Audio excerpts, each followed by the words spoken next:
오늘 본문 말씀은 이방인들의 오순절이라고 할 수 있는 이방인 고넬료의 집안에 성령이 부어진 사건에 대한 이야기입니다. 오늘 말씀에서 하나님께서는 하나님 앞에서 이스라엘 자손들과 이방인들의 차별이 완전히 다 없어졌다는 것을 분명히 선언하고 계십니다. 이때까지 이방인과 유대인들 사이에는 많은 편견이 있었습니다. 유대인이 이방인의 집에 들어가 그들과 함께 먹지 않는 이유로 제시한 것 중 하나는 이방인들은 여자들에게 강제로 납태를 시켜서 죽은 태아를 배수구에 버리거나 바로 밑에 묻어 두기 때문에 집이 오염되었다는 것이었습니다. 마찬가지로 이방인들은 유대인들이 돼지고기를 먹지 않기 때문에, 또한 매주 하루는 이를 쉬어야 한다고 우기기 때문에, 그리고 이교도의 신전에서 여는 파티나 신들이나 황제들을 경축하기 위해 벌이는 경기 같은 일상적 사회활동에 참여하지 않기 때문에 거만하고 비사회적인 사람들이라고 생각했습니다. 특히나 재미있는 비방은 유대인들이 이교의 신전에서 물건을 훔친다는 것이었습니다. 유대인들은 이교의 신들을 진짜라고 생각하지 않으니 성전에 있는 물건들은 주인이 없는 것이라고 생각하여 가져갔던 것입니다. 10장 17에서 20절까지입니다. 베드로가 본 바 환상이 무슨 뜻인지 속으로 의심하더니 마침 고넬료에 보낸 사람들이 시몬의 집을 찾아 문 밖에 서서 불러 묻되 베드로라 하는 시몬이 여기 유숙하냐 하거늘, 베드로가 그 환상에 대하여 생각할 때에 성령께서 그에게 말씀하시되 두 사람이 너를 찾으니 일어나 내려가 의심하지 말고 내가 죄를 보내었느니라. 8년 된 중풍 환자를 일으키라 하시고 죽은 다비다를 살리라 하셨던 그 성령께서 그를 차주한 이방인을 의심하지 말고 따라가라고 하셨습니다. 이것을 보면 하나님께서는 이방인 고넬료와 그 가족들이 하나님의 말씀을 듣고 성령 받는 것을 얼마나 중요하게 생각하셨고 또 얼마나 치밀하게 준비하셨는지를 알 수 있습니다.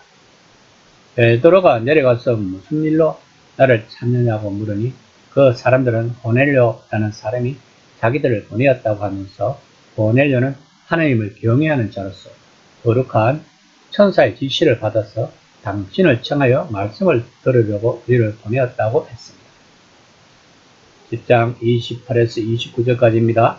이르되 유대인으로서 이방인과 교제하며 가까이 하는 것이 기업인 줄 너희도 알거니와 하나님께서 내게 지시하사 아무도 속되다 하거나 깨끗하지 않다 하지 말라 하시기로 부름을 사용하지 아니하고 왔노라.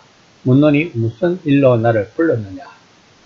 성경은 유대인들에게 그들을 통해 하나님의 빛이 비출 수 있도록 구별되어야 하고 거룩해야 하고 다른 민족과 달라야 한다고 명령했습니다. 바울을 포함한 신약의 저자들은 기본 금지 사항을 담고 있는 모세의 율법은 하나님이 이스라엘에게 주신 말씀이고 그렇게 존중받아야 마땅하다고 분명하게 말합니다. 그러나 한편으로는 바울과 그 외 저자들은 예수 그리스도에 비추어 그것은 특정한 목적을 위해 특정 시기에 주어진 하나님의 말씀으로 보아야 한다는 점도 분명하게 말하고 있습니다. 베드로가 고넬료의 집으로 가는 동안에 일어난 생각의 전환도 그와 같은 것이었습니다. 이스라엘이 세상의 빛이 될 것이라는 성경의 약속을 그는 당연히 알았습니다. 그러므로 베드로는 다른 유대인들이 생각하던 것처럼 하나님의 새 세상, 예수님을 통해 열린 메시아의 세상에 참여하기 원하는 비유대인은 자기 민족을 버리고 유대교의 모든 것을 받아들이고 온전한 유대인의 정체성을 입어야 한다고 생각했습니다.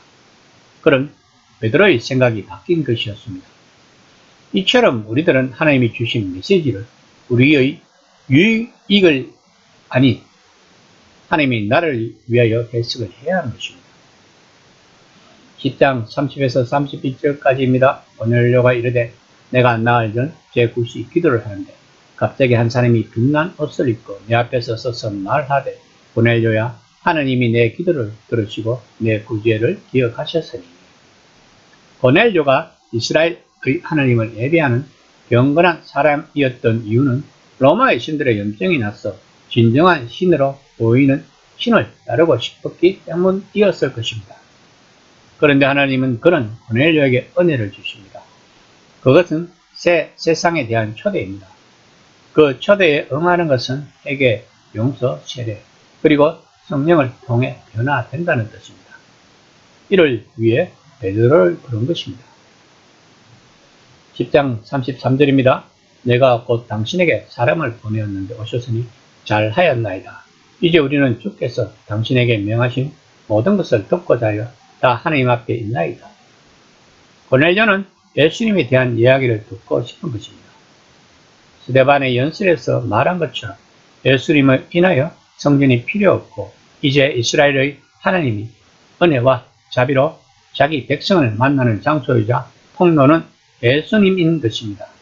한번 생각해 보세요. 고넬료를 비롯한 많은 이방인들이 이제 예루살렘의 성전에 가지 않아도 그리고 해당에 가지 않아도 마음껏 하나님을 경배하고 예배를 드릴 수 있다는 것이 얼마나 감격적이고 기쁠까요?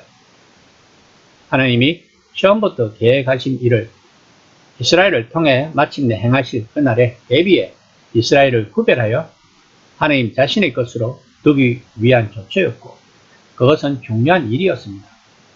이제 예수님을 통해 그리고 성령에 의해 하나님은 그 계획을 실행하셨습니다. 따라서 이제 이방인이나 유대인이나 모두 똑같은 조건에서 하나님이 가족이 될 수 있는 때가 온 것입니다. 이것이 바울이 말하는 믿음에 의한 칭의, 즉 이신 칭의의 핵심인 것입니다. 이 시간에 나는 과연 고넬료 같은 하나님에 대한 갈급함이 있는가를 한번 생각해보는 시간이 되었으면 합니다.